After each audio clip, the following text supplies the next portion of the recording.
cas, vous n'avez pas l'air d'avoir peur. Faut pas croire. Ça se voit pas. Vous voulez que je me mette à hurler, peut-être? Ça ne servirait pas à grand-chose. Non, je n'ai plus qu'à attendre. Bien tranquille. Vous vous planterez forcément. J'ai l'impression d'entendre mon ex. Vous avez été marié? Et j'étais marié, ça a duré 1 an et des poussières. Et on s'entendait pourtant assez bien, mais il manquait... je sais pas... Comment on dit... Vous savez, la petite étincelle qui fait que ça marche. On est restés bons copains. Bien sûr. Ça va mal finir, tout ça, comme d'habitude. Si je dois être abattu comme un chien galeux, j'aime autant que ce soit dans la rue et pas au pied d'un mirador. En somme, vous vous prenez carrément pour Clyde Barrow?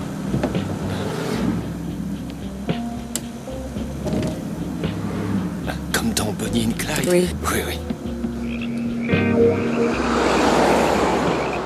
Je me rappelle au moment où ils se font descendre quand Warren Beatty et... Faye Dunaway. Ouais, Faye Dunaway, oui. Je l'aime dans le film qui se passe à la télévision. Network, Oui. c'était bien. Et l'autre, celui qui dit qu'il voulait plus se faire marcher sur la gueule.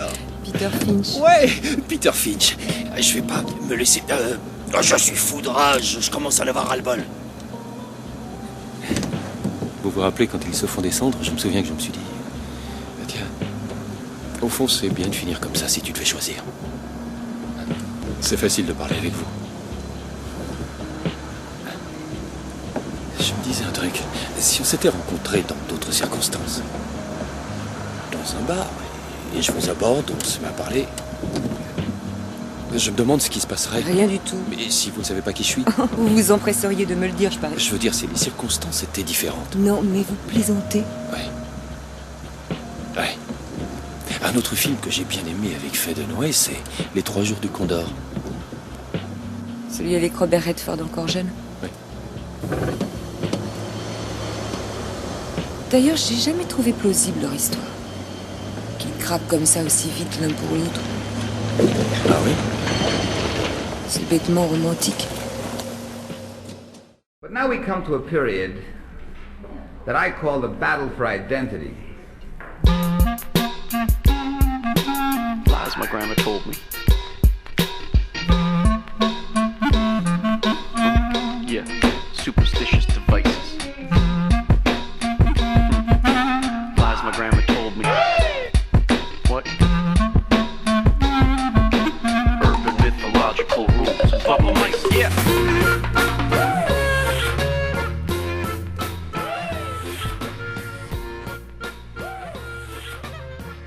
Salut les kids et bienvenue dans En attendant Godard, saison 13, épisode 37. Cette semaine, l'émission polar, les pieds nickelés et l'élégance de l'écriture.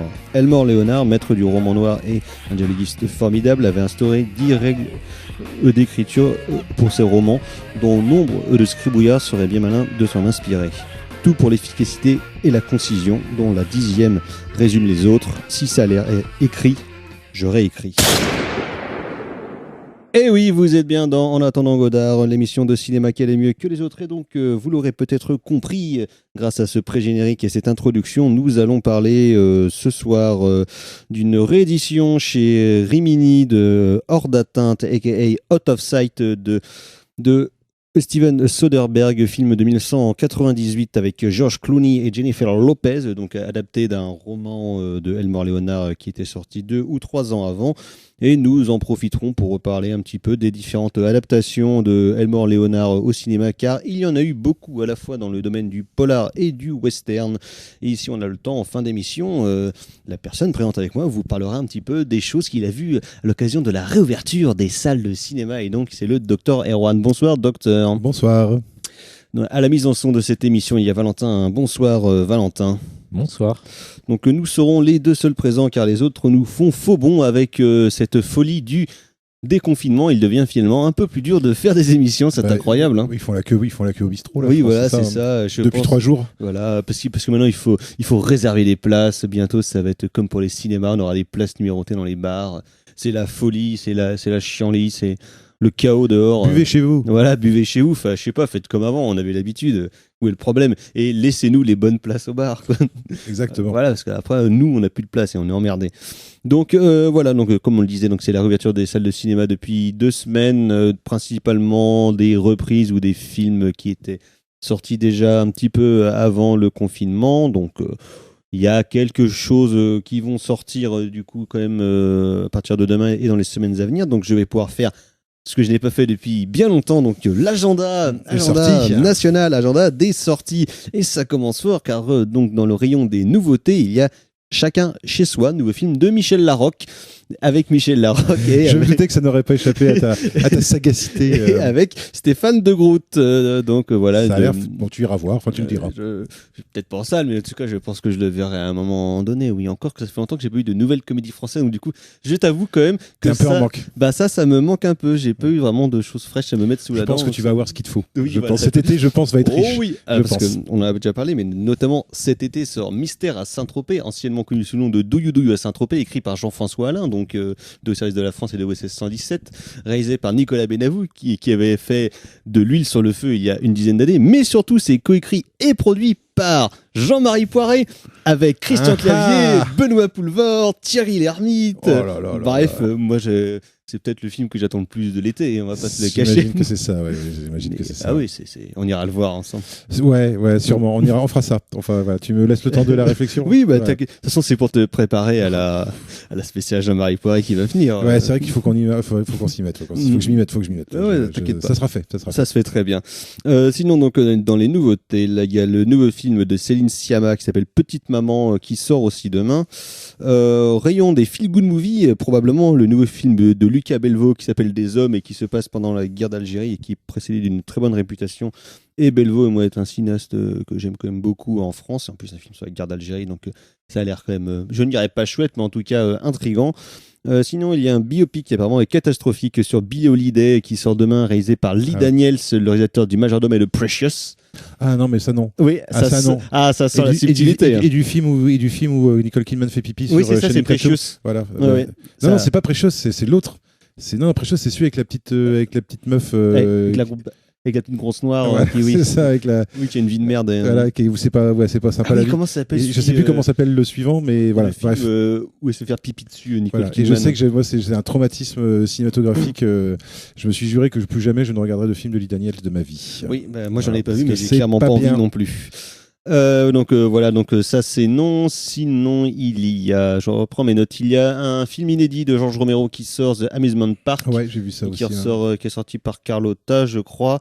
Et normalement aussi, il sort demain un film brésilien qui m'intrigue, qui s'appelle Je m'appelle Bagdad, qui n'a aucun rapport avec la chanson de Tina Arena, donc, mais qui donc parle d'un peu des milieux LGBT qui font du skateboard à Rio de Janeiro. Donc moi je suis assez intrigué, notamment parce que la chef opératrice du film est une excellente photographe dont je suis le travail depuis plusieurs années. Donc moi ça m'intrigue quand même pas mal de voir ça. Donc j'espère que ça passera chez nous. Et sinon je signale, parce que je pense qu'on en parlera dans les semaines à venir, il y a le nouveau film de Guillaume Braque, donc le réalisateur du film qui s'appelait Tonnerre, qui passe sur Arte en ce moment. Enfin, il est sorti directement sur Arte. Ça s'appelle À l'abordage, donc un pur film de vacances. C'est assez chouette. Donc voilà, je sais pas s'il y a des informations locales, parce que j'ai pas non plus poussé mon investigation jusque-là. Faut pas exagérer, mais je crois qu'il n'y a pas grand-chose. Donc voilà, merci. Ça sent la fin de l'année. Voilà, exactement. De toute façon, en plus de ça, de manière générale, c'est la fin de l'année, donc il n'y a pas grand-chose. Voilà, pas trop. Sinon, il y a Scott Pilgrim vs The World qui passe à la revoir, qui est passé. Bon, tu vois déjà qui trop tard. Samedi dernier. Mais on devrait relancer normalement les films du dimanche soir, donc à partir de la mi-juin, avec, si tout va bien, la ressortie chez Splendor Film de The Wicker Man. Donc le film avec Christopher Lee, pas le film avec notre ami Nicolas Cage. Voilà. Même si un double programme aurait été tout à fait sympathique. Et en plus, on a un pote qui fait du miel, donc comme ça il aurait pu en vendre à l'entrée, Not The Bees et tout ça. Ça aurait été parfait. C'est Jérôme. Ça aurait été parfait. Ça aurait été parfait. Donc on va passer à la section critique de cette émission. Donc on va aller retourner du côté de Elmore Léonard. Là on est hors d'atteinte. Come on, man. If I say this is my car, you know this is my car. You just get yourself another one. If I say we in on this Ripley shit, we in on it, with or without your punk ass. And if I say you gonna walk up in this house and do this motherfucker so I can see if you got any balls or not, guess what else you gonna do? Yeah. It's just fire to that ass. Vous êtes toujours dans En attendant Godard sur Syllab, et donc c'était un extrait de la bande originale de Hors d'atteinte signé David Holmes.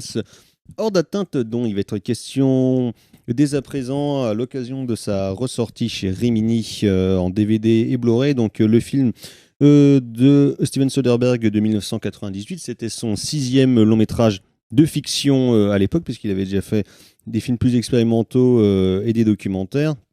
Et donc, Steven Soderbergh, il atteint, on va dire, la célébrité dès son premier film, alors qu'il est tout jeune, en se tapant la Palme d'Or 1989 avec quand même le bien chiant Sexe, mensonge et vidéo avec James Spader quand il était encore maigre et Andy McDowell. Mais quand elle était super cool en plus. Ouais. Elle était bien jolie à l'époque. Ouais. Mais ça, c'était il y a bien longtemps. Donc, un film quand même bien pénible qui avait un peu étiqueté notre ami Steven comme justement réal de festival, un peu expérimental et chiant. Ouais. Et donc, dont il a essayé quand même de se dépatouiller dans les années après. Et tout le début des années 90, justement, ça va être un peu compliqué pour lui, parce qu'on va dire qu'il va avoir tendance à se chercher, justement, à vouloir tester différents films, différents genres. Donc, il fera un film sur Kafka.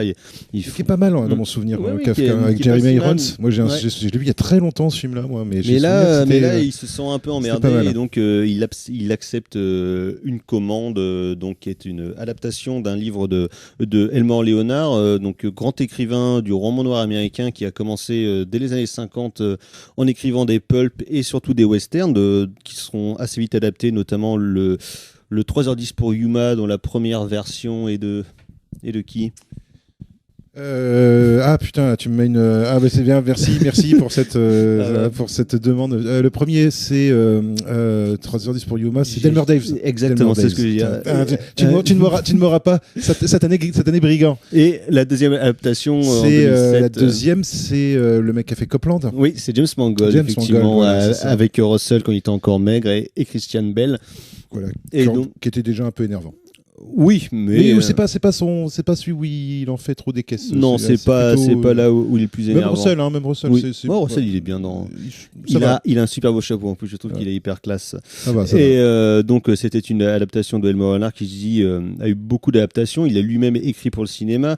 Il a écrit notamment des films pour Richard Fleischer comme Mr. Majestic, là où notre ami Charles bute des pastèques. Donc il avait aussi écrit d'autres westerns, notamment Ombré avec Paul Newman qui joue un blanc élevé par des Indiens, parce que c'était un peu la mode à l'époque. Alors il y en a un que j'ai pas vu mais qui a une super affiche, c'est Valdez is Coming. Ouais, Valdez is Coming, c'est super. Alors je l'ai pas vu, mais le titre et l'affiche est super. Avec Burton Caster. Ah, ça a l'air. Je sais pas si le film est bien, mais le titre et l'affiche, tu te dis, wow, ça a l'air de dépoter ça comme film, mais je l'ai pas encore vu. Il avait aussi écrit des films. Joe Kidd aussi. Joe Kidd, un de ses rares scénars originaux pour le cinéma, pas son meilleur travail. Pas le meilleur Clint non plus. Il avait écrit des films pour Bad Boutiqueur comme L'Homme de l'Arizona, tout ça. Et donc après, il y aura aussi d'autres films qui seront adaptés, notamment par Abel Ferrara. Ce sera pas non plus la meilleure adaptation, mais lui-même a assez vite abandonné l'idée de faire des scénarios originaux. Il avait notamment des idées de films pour William Friedkin, mais lui en fait il s'est quand même assez vite rendu compte que son truc, lui, c'est vraiment l'écriture de romans où il allait prolonger et pousser une méthode d'écriture et un style d'écriture assez particulier qu'on va retrouver justement dans le film de Soderbergh, et je trouve plutôt vraiment bien fait. Donc, c'est-à-dire, comme je le disais en intro, c'est la concision maximale, c'est que éviter la psychologie, en fait, et surtout éviter les scènes de description qui seront beaucoup trop longues, où, en fait, la narration devrait être prise en charge par les personnages et non pas par l'auteur. Donc, ça veut pas forcément dire que ce serait une narration à la première personne, même si on a des fois, mais justement, toute la narration et tout le moteur de l'action passeront par ces dialogues, ce qu'on retrouve beaucoup dans des films qui sont basés sur son travail. Et dans les années 90, justement, Elmore Leonard revenait un petit peu en état de grâce à Hollywood, parce qu'il y a eu plusieurs films à gros succès qui ont été faits. En 95, il y a eu le Get Shorty de Barry Sonnenfeld qui avait connu une suite 10 ans plus tard par F. Gary Gray qui s'appelait Be Cool. Donc c'était un film avec Uma Thurman et puis John Travolta. Alors dans la première version, c'est René Russo, John Travolta, Denis DeVito et DeVito. Ce bon vieux Gene Hackman. C'est le bon vieux Gene Hackman. Et en 97 surtout, donc il y a le troisième film de Quentin Tarantino, Jackie Brown, qui était basé sur Ponche Créole, qui va un peu justement réasseoir plutôt la réputation de Elmore Leonard comme auteur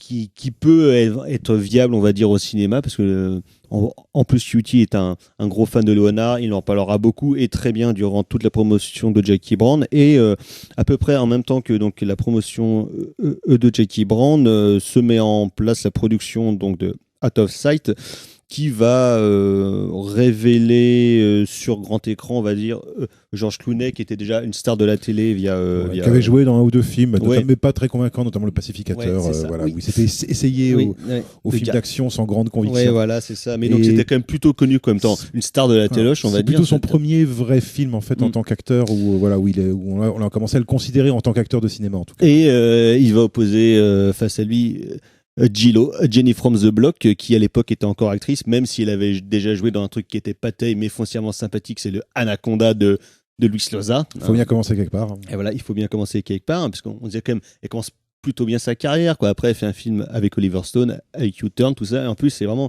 une bonne actrice. Et donc, de quoi que ça parle? Eh bien, ça parle de Jack Foley, qui est incarné par notre ami George Clooney, qui est un peu un genre de braqueur un peu raté, un peu minable, mais plein de bonne volonté. Et très cool. Mais très cool, parce que c'est George Clooney, et qui donc arrive en tôle. Il décide de s'évader à l'aide de copains, et notamment de son pote Vingrams, qui est très cool aussi. Sauf que pas de bol, en sortant, il tombe sur une agente, sur une US Marshal, Karen Cisco, donc incarnée par Gillo. Et là, évidemment, ça va partir de mal en pis. Ils vont la kidnapper, ils vont se chamailler, ils vont se retrouver, ils vont remettre en place un autre braquage mis en place par un autre tocard incarné par Don Cheadle, pendant que le FBI et les US Marshals sont un peu dépassés par cette bande de branques qui ne savent pas vraiment ce qu'ils font. Donc tout autour de ça, il y a une galerie de personnages très sympathiques et d'acteurs très sympathiques, notamment il y a Denis Farina, donc qui joue le père de Gillo. Il y a Steve Zahn qui joue un des acolytes de la bande, qui est con comme ses pieds aussi. Il y a un caméo de Michael Keaton qui reprend le même rôle de flic du FBI, qui est interprété dans Jackie Brown. Voilà, qui porte un t-shirt FBI, parce que comme ça personne ne pourra croire qu'il est du FBI, parce que personne ne sera assez con pour faire ça. Et donc sur ce principe, sur ce principe de scénario, je trouve que Soderbergh, pour le coup, dévoile vraiment tout le talent de sa mise en scène et ce qu'il arrivera à faire par la suite, ou comme il le disait, il fera un film pour eux, un film pour lui. Quand il dit un film pour eux, donc c'est de faire un film pour les Majors, ce qu'il fera par exemple quand il fera les 3 Ocean Eleven, et comme ça, lui après, avec le pognon engagé, il pourra faire des films un peu plus personnels, expérimentaux, ou alors en termes politiques un peu plus compliqués, comme son diptyque sur Che Guevara. Et donc là, avec celui-là, il va vraiment mettre en branle un vrai sens de la mise en scène, un vrai savoir-faire, qui peut parfois apporter certains stigmates, à dire années 90, ce serait en tout cas assez marqué. Il y a notamment, je pense qu'on va y revenir, toute la question des freeze frames, tout ce côté justement un peu vaporeux, hyper élégant, parce que je trouve vraiment que c'est le terme qui colle au film, c'est vraiment élégant. À la fois dans la musique de David Holmes, qui est hyper funky, dans la photographie du film, dans le jeu des personnages, il y a vraiment un truc qui est très très beau, qui est très agréable, et qui passe aussi justement par un sens des répliques et puis des dialogues qui pour le coup rendent vraiment hommage au travail de Elmore Leonard comme auteur de romans. C'est pas très surprenant en fait que Leonard se revienne en grâce à Hollywood dans les années 90, parce que les années 90 c'est aussi c'est l'ère du dialogue. Ouais, et puis c'est le moment de ce qu'on appelle le néo-noir, voilà, avec on va dire en point d'orgue des films comme Fargo, mais où finalement Out of Sight ne départ pas du tout. Il y en avait beaucoup. Il y avait Jack Nicholson avec sa suite de Chinatown, The Two Jacks. Voilà. Il y avait certains polars de les Bob de Rafelson, Hopper, tout ça, les Bob Rafelson. Voilà, les George Hill aussi. Enfin, il y avait des choses comme ça, des films où on voyait du Nick Cage, du Dennis Hopper. Enfin voilà. Et c'est vrai que cette Du Alec Baldwin. Voilà, du Alec Baldwin. C'est vrai que cette veine, de comment il s'appelle, John Dahl, tout ça. Enfin voilà, c'est vrai que ça, le cinéma américain, là, ça a été une espèce de période, on va dire, d'une quinzaine d'années comme ça où on a commencé à revoir en fait le film noir, mais sous un angle alors qui est assez étrange, parce qu'aujourd'hui ça peut paraître surprenant, c'est que c'est un angle qui est comment dire, avec une certaine forme de décalage, mais qui n'est pas du tout dans l'ironie référentielle. Non, qui serait pas du postmodernisme. Non, voilà, on n'est pas encore là-dedans. On est dans une espèce de phase de transition où c'est encore sérieux.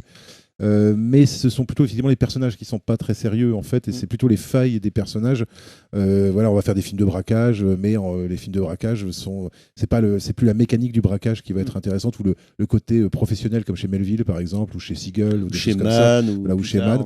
Ça va être au contraire justement comment est-ce que les défaillances en fait des personnages et souvent leurs bêtises va les conduire effectivement dans des situations assez compliquées sur le plan criminel, purement puis criminel. Surtout dans les romans de Léonard et comme dans les films qui sont basés, il y a quand même deux éléments qui sont hyper importants, et ce qui je trouve fait tout l'intérêt aussi des bouquins de Léonard et des films qui sont basés dessus, c'est que c'est l'humour et puis c'est le cul, ou bien en tout cas un certain érotisme qu'on retrouve qui est très léger oui, qui est léger mais qui fonctionne assez bien. Il y a notamment la scène dans le coffre, mais hors d'atteinte pour moi c'est plus c'est ça que moi je trouve intéressant, qui me fait que j'avais bien aimé le film moi quand le film était sorti, c'est que c'est un mélange en fait de néo-noir et de comédie à la Lubitsch en fait, de comédie de mœurs des années 30 en fait, puisqu'en fait c'est ça en fait, le fond de l'histoire, c'est il y a une vraie histoire d'amour dans le film.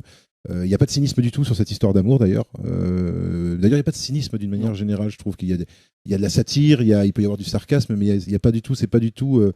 Il n'y a pas ce côté un peu qui peut être un peu chiant, effectivement, d'un réalisateur qui se croirait au-dessus de son histoire, au-dessus de ses personnages. Et on sent que Soderbergh, il a un matériau. Il se met en retrait justement par rapport à sa mise en scène dont il avait l'habitude jusque-là. On va dire des trucs plus maniérés, beaucoup plus poussés, expérimentaux. Oui, complètement. Il est. Alors, on trouve toujours ce côté, ce goût pour les focales longues, par exemple, qui était déjà qu'on retrouvait déjà dans aplatir les personnages par rapport à leur environnement. Et puis voilà, effectivement, et puis des effets de style qui peuvent sembler aujourd'hui un peu chichiteux, mais qui, moi, je me souviens à l'époque, n'étaient pas du tout problématiques, et notamment sur ces fameux arrêts sur image. Mais je trouve qu'en plus, les arrêts sur image. Ils sont finalement très années 70. Oui, et puis en fait, même en termes narratifs, ça fonctionne assez bien parce que, en fait, il y a des frises. Presque à chaque fois qu'on change de séquence, et ça serait comme un chapitre qu'on tourne en fait. Ouais, et puis moi je trouve aussi que ça correspond. Et ça donne un rythme. Et ouais, alors d'une part ça donne un rythme, et je trouve que ça correspond aussi quelque part au personnage, c'est-à-dire que l'idée que le film n'est pas parfait, c'est-à-dire qu'il y a des scories en fait visuelles à l'intérieur du film, et qui pour moi représentent un petit peu justement l'imperfection aussi de cette histoire un peu brinque-ballante entre Miami et Seattle, avec une espèce de changement d'ambiance climatique hyper fort en fait entre les deux moitiés du film, on va dire. Mais c'est en plus qu'il y a un procédé chromatique qui va pousser à son paroxysme, et pour le coup de manière pas très maligne, en 2000 dans Trafic, où toutes les scènes au Mexique seront jaunes et toutes les scènes à Washington seront bleues, mais d'un bleu poussé. Là ça marche, ça fonctionne mieux. Oui. Mais ça fonctionne mieux peut-être aussi parce que c'est pas de l'alternance, c'est-à-dire c'est en diptyque. C'est-à-dire qu'on a vraiment une première partie du film et limite la deuxième partie, c'est là où c'est intéressant, c'est que le passage d'une partie à l'autre signe aussi des changements en fait sur ce qui arrive au personnage, c'est-à-dire que dans la première partie en Floride, on est plutôt effectivement dans le marivaudage, dans le badinage, dans la séduction, et c'est dans la partie à Seattle que l'histoire d'amour se conclut réellement. De même que le crime, de même que les criminels qui passent un peu pour des guignols dans la première partie, nickelés, montrent quand même une certaine dangerosité, notamment le personnage de Don Cheadle montre une dangerosité quand même beaucoup plus grande, même s'il reste des crétins fondamentalement, mais une capacité à nuire en fait beaucoup plus importante dans la deuxième partie. Et c'est pour ça qu'en le voyant, moi, le film m'a fait penser à certains films des frères Cohen. Les frères Cohen qui voulaient faire des films basés sur le roman de Léonard, mais ils n'ont jamais pu les monter parce qu'ils n'ont jamais réussi à trouver comment écrire ça en fait pour que ce soit raccord avec leur propre univers. Mais il y a un côté comme ça, je pensais notamment à Burn After Reading, ou bien ce genre de persos qui sont totalement perdus, qui pensent être des mecs hyper doués, hyper professionnels, hyper talentueux. Et en fait, c'est juste des mecs qui vont tomber dans un escalier et se tirer littéralement une balle dans le pied. Alors, c'est même pas dans le pied, dans le film, c'est dans la tête. Oui, c'est encore plus con. C'est encore plus con. Mais oui, effectivement, et même tu regardes des films où, on va dire, la tonalité est plus tragique, mais tu regardes, All Country for Old Men, on est pour moi complètement dans cette ambiance-là, avec en plus le côté western, quoi. Et je pense qu'il y a une communauté d'esprit assez forte entre les frères Coen, même s'ils n'ont jamais adapté finalement de Leonard, mais il y a quelque chose de très coenesque dans le film, dans le film de Soderbergh. Et puis même Soderbergh et puis les Coen, ça appartient un peu à toute cette génération de la fin des années 80, début des années 90, qui ont émergé aux USA. Il y avait les Richard Linklater, cinéma indépendant, un cinéma indépendant où en plus tous les mecs se connaissent, ils fréquentent à peu près les mêmes cercles.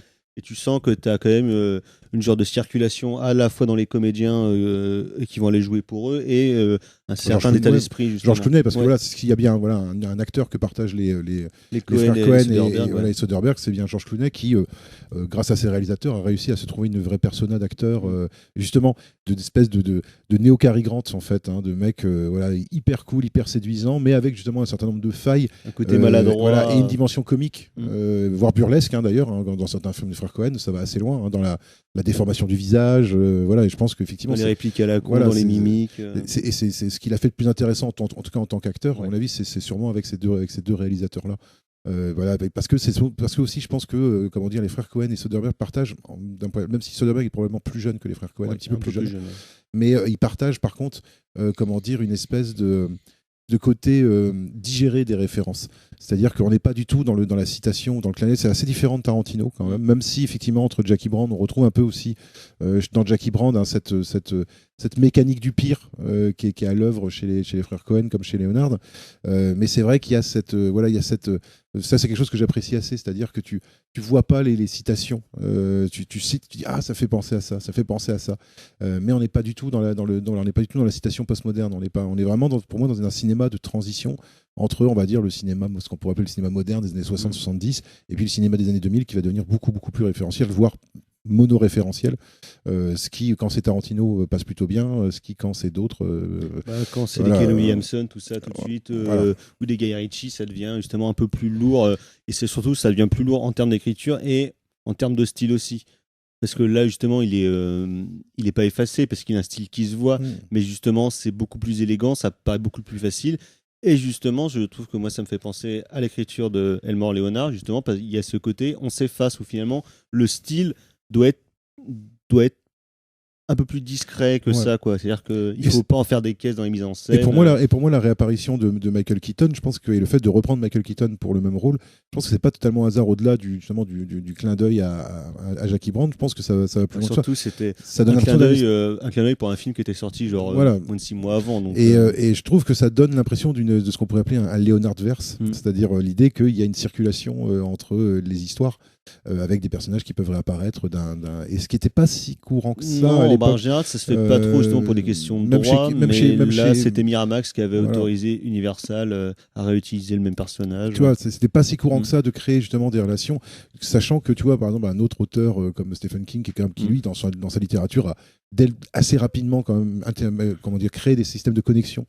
Fait interagir des personnages entre ces romans avec une véritable géographie fictionnelle de son œuvre, mais quand on regarde les films finalement c'est très ça a été il faut attendre finalement les séries télé pour que ce soit vraiment pris en compte cette dimension cohérente, cette espèce de cohérence d'univers fictionnel, alors que tu vois là c'est même si c'est que sur 2 films, parce que je crois pas que dans les autres adaptations on retrouve des personnages qui reviennent, mais là c'est vrai qu'il y a une espèce de circulation entre ces 2 films qui est assez intéressante, parce que même dans d'autres adaptation qui est pu voir de Léonard, notamment dans Pronto, tout ça, qui va être réadapté après dans la série Justified, il n'y a pas ce genre de circulation justement. Ils vont plutôt recréer d'autres personnages et puis des caractères, mais il n'y aura pas des circulations d'acteurs ou bien ce genre de choses. Alors ce qui est intéressant, parce que Soderbergh, lui, par contre, va créer à l'intérieur de son œuvre ce système de circulation, et notamment avec les Oceans, la série des 3 Oceans, qui font apparaître rétrospectivement. Et c'est ça moi que j'aime bien justement à la fois dans Out of Sight et puis dans l'anglais, qui pour moi fonctionne assez ensemble quand même. L'anglais c'est plutôt la version plus badass, mais il y a aussi cette bêtise, qui est le film qui fait 1 an après, et qui est moi un de mes préférés de Soderbergh, mais qui a aussi ce côté stupide. avec des gags complètement décalés, et tu regardes finalement l'anglais, tu te rends compte que l'humour est pas si éloigné que ça de Hors d'atteinte, et donc de Leonard. Mais c'est un truc, c'est le genre d'humour qu'il aime bien aussi, parce qu'il refaisait ça aussi dans son film de 2017, Logan Lucky, avec Channing Tatum et puis Daniel Craig, où il y a ce même amour et intérêt pour les persos absurdes, qui sont tous plein de bonne volonté, mais qui sont quand même des schnocks, quoi. Ouais, c'est pas super. George Clooney, là, c'est très bien montré dans Out of Sight, parce que justement, alors ça, justement, il y a des effets de montage justement qui sont assez intéressants. Notamment voilà le générique qu'on voit George Clooney sortir en colère, et on apprendra que beaucoup plus tard dans le film la raison pour laquelle il sort en colère, et qui nous fait une démonstration, nous fait un braquage à la séduction tranquillou, sauf que il va lui arriver un truc qui fait que non, il va se retrouver en prison. Il est trahi par il est trahi par des éléments mécaniques. Il est trahi par une connerie, quoi. Mais comme il suffit d'un gangster maladroit qui a tendance à pas regarder où il marche pour que ça dérive en quelque chose qui est à la fois assez assez violent et en même temps très très drôle. Et je trouve qu'il y a une espèce d'art de la rupture de ton qui est assez bizarrement quelque chose qui n'a pas disparu, mais que finalement on va retrouver aujourd'hui par exemple chez Bong Joon-ho, quoi. Oui. Même si c'est de manière très différente, je pense, sur le plan culturel, mais ce espèce ou Nang Jin, il n'y a pas ça dans un certain cinéma coréen. Cette espèce de mélange de trucs assez radicaux, assez violents, même si c'est pas gore du tout comme film, hein, mais des choses assez tragiques finalement qui se déroulent, ou des gens qui sont vraiment en danger, mais tout ça avec un humour qui peut surgir de manière aussi rapide que la violence, en fait. Voilà, c'est avec une espèce d'égalité en fait entre l'humour et la violence dans l'histoire, quoi. Et dans un auteur qui est un petit peu contemporain au film de Soderbergh, qui a apparu à la fin des années 80, début des années 90, c'est Shane Black. Quand il fait ça aussi dans ses propres films, à la fois dans les films qu'il va écrire, que ce soit Les Armes Fatales ou bien Le Dernier Samaritain, mais surtout dans les films qu'il va mettre en scène, notamment avec Kiss Kiss Bang Bang et puis The Nice Guy. Il y a quand même cette même volonté à la fois de faire progresser l'action par ses personnages et puis par les dialogues, et cette rupture de ton où effectivement ça sera très drôle, et d'un coup il va y avoir un truc tragique parce qu'il y a un mec qui va vraiment se prendre une balle dans la tête de manière dégueulasse, et où là finalement l'humour va totalement disparaître, et ça va justement créer un genre de choc chez le spectateur. Mais c'est vrai que c'est un cinéma, moi je trouve, qui est, en tout cas qui, sur le plan hollywoodien, même si je pense il existe encore, hein, je pense, mais sur le plan hollywoodien, c'est vrai que on ne peut que regretter que les années 2000 soient devenues les années de la fin de la prise de risque, et surtout de cette idée du public. Il y a un public qui ne peut pas, ou alors, c'est-à-dire où l'humour ne peut être qu'un humour cynique, de clin d'œil référentiel, tu vois, de films de super-héros, où il n'y a plus du tout d'enjeu dramatique, parce que tu n'as pas du tout de rupture de ton. Enfin, en tout cas, les ruptures de ton sont molles. Voilà, les ruptures de ton sont molles ou mal amenées, parce que moi, par exemple, je ressens plus rien du tout. Les Star Wars et tout ça, c'est spectaculaire au sens propre du terme. Par contre, sur le plan narratif, moi, j'avoue que j'ai de plus en plus de mal à m'y retrouver. Et puis surtout, tu sais très bien que ces genres de films, comme ils veulent s'inscrire dans un genre fantastique où ils disent qu'on peut tout faire, finalement, de toute façon, personne ne meurt vraiment. Parce que genre, soit les mecs ils sont ressuscités dans un univers parallèle, soit les mecs deviennent des fantômes et tout.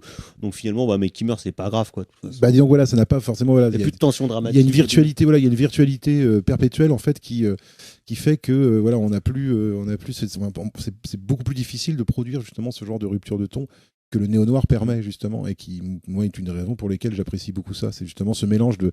Parce que pour moi, c'est vraiment ce qu'on pourrait qualifier. Moi, je qualifierais vraiment ça de film grotesque au sens propre du terme, c'est-à-dire avec un mélange savant entre le drôle et l'horrible. Voilà. Et les personnages sont horribles, mais ils peuvent être également très drôles dans leur manière d'être horribles. Don Cheadle dans Out of Sight, je trouve, en est une très belle dimension, parce que moi, je trouve qu'il est super drôle comme personnage, alors qu'il est assez flippant, hein, quand même, dans la. C'est juste un mec qui parle de buter d'autres gens et puis de les massacrer s'ils veulent pas le obéir, quoi. Mais il a un côté prétentiaire et un côté ramenard, en fait, qui fait que ça ridiculise complètement. Puis il est entouré de bras cassés. C'est deux manchots. Voilà, de son frère, de son cousin ou de son frère qui est un abruti, et puis d'un gros blanc qui est un abruti aussi, quoi. Enfin, il y a une scène de rencontre dans une salle de boxe aussi qui est très bien, où les autres, George Clooney et Ving Rhames voient les gars et tout de suite ils sont captés, quoi. Que eux, ils sont peut-être pas les plus intelligents, mais en face d'eux ils ont des crétins. Ouais. Enfin, peut-être qu'ils sont pas malins, mais en face, il y a vraiment des gros cons. Quoi. Bah, disons que au moins George Clooney, il y a une scène comme ça justement un peu après la scène d'amour, voilà, avec Jennifer Lopez, il y a une scène justement on va dire pas de prise de conscience, mais il y a une scène où il se révèle un peu plus, où il quitte un petit peu justement son personnage de braqueur séducteur, et où il dit voilà, si j'étais si intelligent que ça, j'aurais pas été 3 fois en prison. Donc, et quelque part, ce qui les sauve, c'est justement leur conscience de pas être justement des flèches, quoi. Alors que et quelque part même Steve Zahn, dont on s'attend à ce qu'il se fasse fumer quand même assez vite dans le film, finalement finit par survivre parce que Jennifer Lopez lui laisse la chance de prendre conscience qu'il n'est pas du tout fait pour le business dans lequel il s'est engagé et qu'il est avec des vrais méchants, quoi. Et que le business du crime, ça rigole pas. Et voilà, et c'est. Mais bon, après, voilà, moi je trouve qu'il y a des gags, par exemple, qui sont presque des gags de cinéma muet. Hein. Il y a notamment cette fuite de chambre d'hôtel, qui est voilà, où les personnages sont dans un ascenseur et en fait, il y a comme c'est à Miami, avec des vieux qui montent dans les ascenseurs, quoi. Et donc il y a des espèces de scènes complètement, d'espèces de suspension de l'action avec le FBI qui essaye de monter. Pareil, l'inspecteur du FBI, il est génial. C'était un crétin, quoi. Je veux dire, c'est l'espèce de mec tout doux, avec cette espèce de ton doucereux qui dit ouais, je suis un professionnel, vous inquiétez pas. Le mec du FBI, quoi. Voilà, et qui est persuadé d'être le mec le plus fort de la terre, et puis qui est un drôle, quoi. Enfin voilà, qui est un pauvre, qui est pas méchant, quoi, mais qui est comme Michael Keaton, pas méchant, quoi, mais voilà, pas aussi intelligent que ce qu'il montre en tout cas, quoi. C'est juste parce qu'il a un flingue et un badge. Voilà, exactement. Et c'est vrai que les vrais personnages intelligents, le vrai personnage intelligent, c'est Jennifer Lopez, qui est le seul, Cisco, qui est le seul vrai personnage intelligent, qui avait donné par la suite une série télé qui malheureusement n'avait duré qu'une saison, où elle était interprétée par Carla Gugino, qui était une série assez chouette avec des épisodes qui étaient, enfin 1 ou 2 épisodes qui étaient faits par Catherine Bigelow, justement. Donc il y avait vraiment une vraie volonté de mise en scène derrière la série, et malheureusement ça n'a pas marché. Et je vais finir sur Elmore Leonard, du coup, comme pour moi une des plus belles adaptations de Elmore Leonard.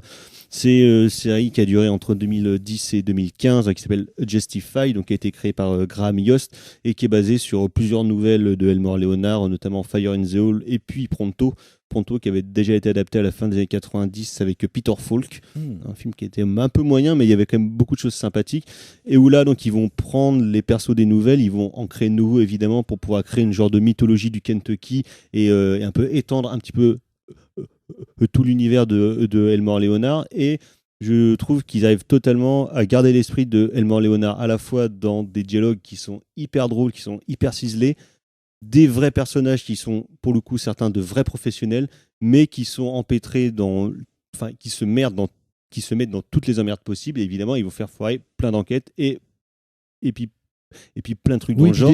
Et puis des cons grand cœur. Ouais, des cons grand cœur. Des cons en grand cœur. Qui veut vraiment bien faire, parce que ça, il y a notamment le perso de Dewey et tout qui est complètement débile. Mais qui est un bon gars, quoi. Je veux dire, mais comme George Clooney, quoi. Et comme tu dis, mais moi, comme le dit le perso de Timothy Olyphant à un moment, comment est-ce que vous voulez faire confiance à un mec qui porte des Rangers avec un short, quoi?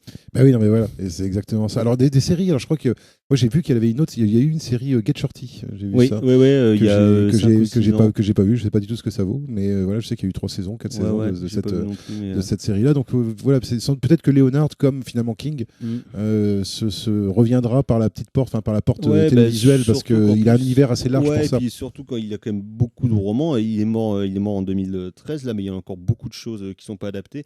Mais Elmore Leonard, lui, était assez content parce que donc, ses bouquins étaient achetés, mais les mecs se rendaient compte qu'en fait, c'était pas si facile que ça de les adapter au cinéma, parce qu'ils disent que c'est simple, justement parce qu'il y a beaucoup de dialogues et tout, ça va être facile à faire, ça va être rapide et tout. Et en fait, c'est beaucoup plus compliqué que ça, parce qu'il a une mécanique du récit qui est pas forcément dans les trucs traditionnels. Il y aura toujours un peu une intrigue de polar, des machins comme ça, mais ça sera entremêlé avec tout un bordel politique, un gros contexte social, par exemple, qui sera toujours hyper important. Et notamment dans Justified, parce que donc vu que c'est le Kentucky, c'est quand même une grosse région minière, les ouvriers, la répression des grèves en 1976, les mecs qui trafiquent de la weed, les contrebandiers d'alcool, et tout ce genre de choses. Et je trouve que dans Justified, la série est absolument admirable en termes d'écriture et puis en termes de fabrication, quoi. Même si le galurin de Timothy Olyphant n'est pas totalement raccord avec celle qui est décrite dans le roman, mais bon. Ah ouais, ne chipotons. T'es très chapeau là, je trouve. J'aime beaucoup, je suis très chapeau. T'es très chapeau là, je trouve. Mais Justified, donc malheureusement, enfin pas malheureusement, c'est une série qui, je trouve, n'a pas forcément de la reconnaissance qu'elle devrait avoir. Moi, c'est Mathieu qui m'en avait parlé. Mais Mathieu Bonheur, il y a beaucoup d'années. Mais... des années 2010, tu vois, moi, les séries comme Border Empire et les choses comme ça, où moi, je continue à penser que ce sont d'excellentes séries qui ont été gravement sous-estimées, voilà, pour différentes raisons. Mais qui ont bien marché, mais qui, justement, étaient un peu oubliées à l'aune de certains succès qui sont venus soit juste avant, soit juste après. En l'occurrence, entre The Wire et puis Game of Thrones, il y a eu quand même un bon paquet de séries, que ce soit sur FX ou bien sur HBO, qui sont sorties, qui étaient très bien fabriquées, qui étaient excellemment bien écrites, mais qui, dans une petite période de temps, dans les 4-5 ans, en fait, sont un peu passées à l'as suite à ce qui arrivait après. Bah oui, c'est-à-dire que l'emballement de la machine de séries télévisées avec Netflix et tout ça, effectivement, bah oui, c'est vrai que maintenant, c'est peut-être un peu le problème aussi. D'ailleurs, je pense que c'est le problème aussi pour beaucoup de séries, c'est que le temps qu'on consacre à les regarder ou à y réfléchir est devenu beaucoup plus court, quoi. Et c'est-à-dire qu'avant, effectivement, tu avais The Wire, c'était la grosse série policière. Si tu voulais un truc, tu voulais un truc un peu plus détendu, tu regardais The Shield, voilà, mais t'avais 3-4 grosses séries un peu longues qui 24 pour les FAF, 24 pour les mecs de droite, voilà, enfin voilà, t'avais, voilà, mais, il y en avait pour tous les goûts. Il y en avait pour tous les goûts, effectivement, il y en avait pour tous les goûts, mais il n'y avait pas une pléthore comme aujourd'hui. Où aujourd'hui, moi je me rends compte que il y a des tas de séries dont j'entends parler, j'ai aucune idée de ce que ça vaut, quoi. Il faudrait vraiment que je me renseigne, que je regarde qui c'est le showrunner, enfin tu vois, parce que c'est il y a beaucoup de trucs maintenant, beaucoup de trucs, voilà. Et effectivement, c'est vrai que Justified, ça mérite d'être. Si vous aimez les mecs qui boivent de l'alcool dans des jarres, dans des bocaux, voilà, c'est effectivement Et puis pour moi, je me souviens que c'était une série aussi où c'était la première fois, pas la première fois, mais c'était une série qui renversait justement ce truc de redneck, de bouseux abrutis qui font de la parce que des gens, en plus, c'est assez rare, c'est un polar qui se passe à la campagne au lieu d'être un pur polar de ville, quoi. Donc c'est un univers et puis un décorum qu'on voit assez peu finalement, à part parfois dans les films, mais en tout cas dans les séries qu'on voit assez peu. Et où justement il y avait un héros qui est hyper fort avec un flingue, qui est hyper balèze, mais dès qu'il se bat à main nue, il se prend des branlées tout le temps, quoi. Et Timothy Olyphant, justement, pareil, tu vois, c'est assez marrant parce que il est grand, il est carré. C'est assez marrant parce qu'il avait quand même un rôle important dans comment ça s'appelle, dans Deadwood. Dans Deadwood, autre série, voilà, un peu aujourd'hui un peu sous-estimée probablement parce qu'elle était inachevée, quoi. Mais excellente série. Et Timothy Olyphant n'était pas forcément l'acteur qui brillait le plus, moi je trouvais, dans cette série-là. Parce que c'était pas le plus sympathique, quoi. Non, parce qu'il était pas très sympathique et puis voilà, il était encore un peu jeune premier en fait. Et là, je trouve qu'avec Justified, justement c'est-à-dire que là, il montre à quel point il est capable de jouer justement cette espèce d'ironie décalée, tu vois. Et c'est marrant parce que dans la dernière saison de Fargo, où Timothy Olyphant joue, tu te dis bah ouais, mais non, mais avec l'univers des frères Cohen, et tu sens qu'il porte avec lui son personnage de Justified, même si c'est pas le même personnage, il joue le rôle d'un policier mormon qui mange des carottes, mais tu vois. Il joue dans le premier épisode de la saison 2 de The Mandalorian, par exemple. C'est clairement un hommage à Rylan Given de Justified, quoi. C'est le même genre de mec, la même coiffure, la même posture. Et ce côté cool, et tu vois ce côté cool finalement qui a permis à George Clooney de devenir finalement l'acteur cool qu'on connaît aujourd'hui. Finalement, on se rend compte que l'écriture de Léonard, c'est du bon bois, quoi, pour les acteurs, justement pour des jeunes acteurs qui ont besoin de montrer qu'ils en ont un peu sous le capot. Que ça soit Timothy Olyphant ou George Clooney, moi je trouve qu'ils ont vraiment fait leur preuve en fait avec des adaptations de Léonard ou à travers des adaptations de Léonard, quoi. Ce qui prouve, à mon avis, la qualité aussi finalement la possibilité d'une adaptation cinématographique de son œuvre, pour peu qu'on ait des acteurs qui tiennent la route. Voilà. Exactement. C'est un petit peu le principe. On va s'arrêter là pour Elmore Léonard. Donc, je rappelle que Hors d'atteinte est sorti en DVD et Blu-ray chez Rimini Édition. On va faire une pause musicale et le doc va nous parler de cinéma récent. Quelle drôle d'idée.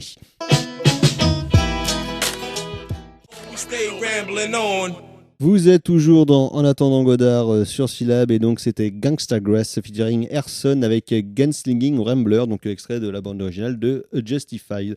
Gangsta Grass, groupe étonnant mêlant le bluegrass et le hip-hop, mélange assez rare mais néanmoins fort sympathique. Et à propos de hip-hop, donc c'est notre MC. Quelle transition. Oui, quelle transition. Donc, docteur, vous avez vu des films récents au cinéma. Quelle drôle d'idée. Donc, vous avez vu notamment Le Mandibule de Quentin Dupieux et Giuseppe de Joseph. Pas Joseph. Pardon. Pas Giuseppe, non, Joseph. Tout le monde n'est pas italien, monsieur. C'est bien dommage. Retour dans les salles, notamment donc dans les salles de l'Arvor que j'ai pu découvrir, qui sont assez agréables, ma foi. Donc c'était donc l'occasion d'aller voir Joseph, qui est un film de Aurel.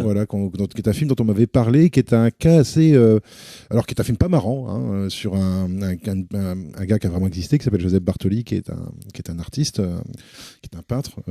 Mais qui a été enfermé au camp de Rivesaltes après la guerre d'Espagne, après avoir traversé la frontière espagnole, et qui a été extrêmement maltraité, et qui a donc dessiné notamment, qui avait fait beaucoup de dessins extrêmement sombres pendant sa captivité. Donc c'est l'histoire de son amitié avec un des gendarmes qui garde le camp.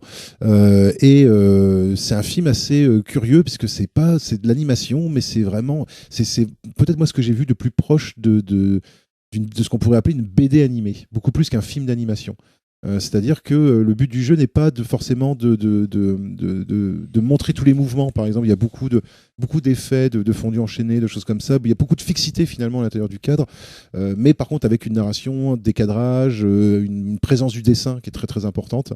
Et on sent que Aurel, moi je connais pas du tout ce jeune homme, mais on sent que c'est quelqu'un qui vient de la BD, quoi. Là pour le coup, il essaye vraiment de trouver un équilibre entre quelque chose qui soit vraiment BDique, on pourrait dire, et